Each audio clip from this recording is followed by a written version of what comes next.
Bonjour et merci de nous retrouver. Aujourd'hui, on plonge dans les marchés de l'énergie de 5 pays africains. Côte d'Ivoire, Cameroun, Maroc, Sénégal et Algérie. On a des documents assez détaillés sur leur production, leurs échanges, leurs renouvelables, mais aussi un sujet très concret, les coupures de courant. L'idée, c'est vraiment de décrypter tout ça. Comprendre les dynamiques clés, que ce soit les nouvelles découvertes de pétrole ou de gaz, les grands plans solaires, et puis l'impact que ça a sur les gens, sur les entreprises au quotidien. Alors, on commence par quoi? Peut-être la base, la production d'énergie primaire. C'est encore beaucoup les hydrocarbures, non, dans plusieurs de ces pays? Oui, effectivement.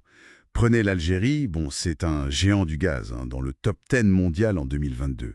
Et ça leur permet d'avoir une électrification quasi totale, 99,8%. C'est énorme. Oui, c'est considérable. Et la Côte d'Ivoire aussi, elle s'appuie beaucoup sur son gaz. Il y a le champ Foxtrot et puis cette nouvelle découverte, Calao, qui a l'air prometteuse. Ça leur permet même d'exporter de l'électricité vers le Mali, par exemple. C'est vrai. Mais ce qui est intéressant, je trouve, c'est que ça bouge beaucoup en ce moment. Les situations sont très différentes. Le Sénégal, par exemple, vient tout juste de sortir son premier pétrole offshore. C'était en juin 2024, du champ Sangomar. Ah oui, c'est tout récent. Exactement. Donc ça pourrait changer pas mal de choses pour leur économie. Mais bon, ça arrive en pleine discussion sur la transition énergétique, donc ça pose question forcément. Bien sûr. Et à l'inverse, vous avez le Cameroun où la production de pétrole, elle baisse. Heureusement, le gaz compense un peu, notamment pour faire tourner la centrale de Kribi. D'accord. Et le Maroc, alors, dans tout ça? Le Maroc, c'est encore une autre histoire. Eux, ils dépendent encore pas mal du charbon importé. La grosse centrale de Jorflasfar tourne avec ça. Ils essayent d'augmenter la part du gaz, mais voilà, cette dépendance aux importations, c'est un marqueur fort chez eux. C'est clair que ça contraste avec l'Algérie ou bientôt le Sénégal, peut-être. Tout à fait. Mais bon, au-delà des fossiles, il y a aussi tout le volet renouvelable. Là aussi, j'imagine que les stratégies divergent pas mal, non? Ah oui, complètement. Le Maroc, là, il faut le dire, fait figure de leader régional.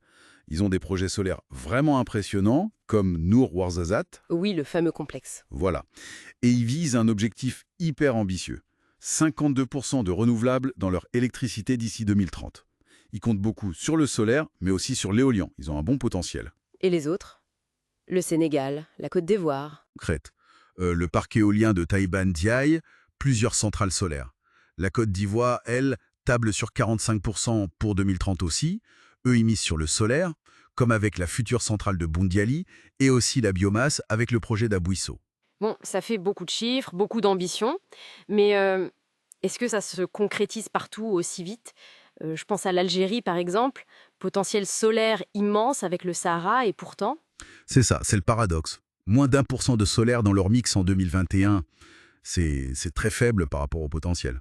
Pourquoi? Bon, les documents ne détaillent pas tout, mais on peut imaginer les priorités nationales, les investissements historiques dans le gaz, peut-être des blocages administratifs, enfin...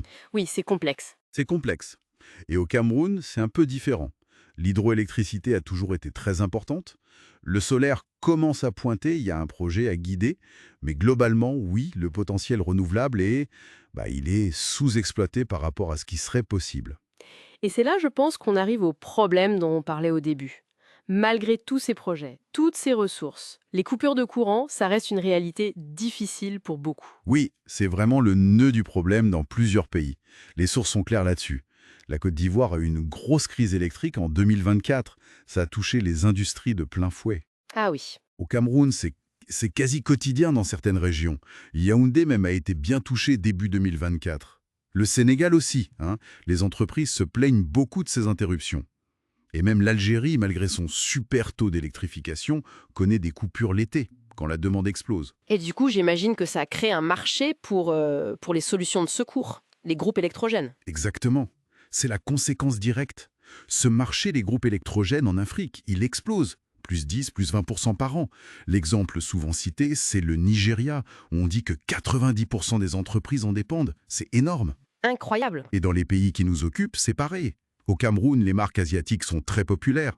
Même si ça coûte cher, ça peut monter jusqu'à 15 000 euros. Au Sénégal, c'est un marché parallèle, très actif. Les vendeurs écoulent leur stock sans problème. Et on parle de gros groupes, ou plutôt des petits. Majoritairement des petits. Ceux de moins de 75 kVA, comme on dit.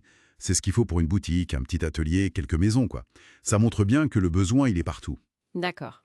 Et un détail intéressant, les taxes à l'importation varient. Le Cameroun, c'est 0% de droits de douane si ça vient de l'UE, mais le Sénégal, c'est 20%. Ça joue sur les prix, forcément. Bien sûr. Bon, alors si on essaye de faire une petite synthèse de tout ça, on voit un paysage très, très varié en fait. Oui, D'un côté, des poids lourds des hydrocarbures comme l'Algérie, des nouveaux acteurs qui arrivent comme le Sénégal, de l'autre, des ambitions renouvelables très fortes, le Maroc en tête, mais qui se réalisent à des vitesses différentes. c'est ça. Et puis cette ombre au tableau quasi permanente, l'instabilité des réseaux électriques qui fait tourner le business des groupes électrogènes. Tout à fait. Et ça nous amène à la question de fond, je crois, qui ressort de ces analyses. Comment ces pays vont-ils gérer ce grand écart? D'un côté, exploiter leurs ressources fossiles parfois nouvelles parce qu'ils en ont besoin pour se développer, et de l'autre, l'urgence climatique et la promesse des renouvelables. Oui, le dilemme est énorme. Énorme. Et quelle place, au final, pour ces solutions palliatives comme les groupes électrogènes? Elles dépannent, c'est sûr, mais elles ont aussi un coût économique et environnemental.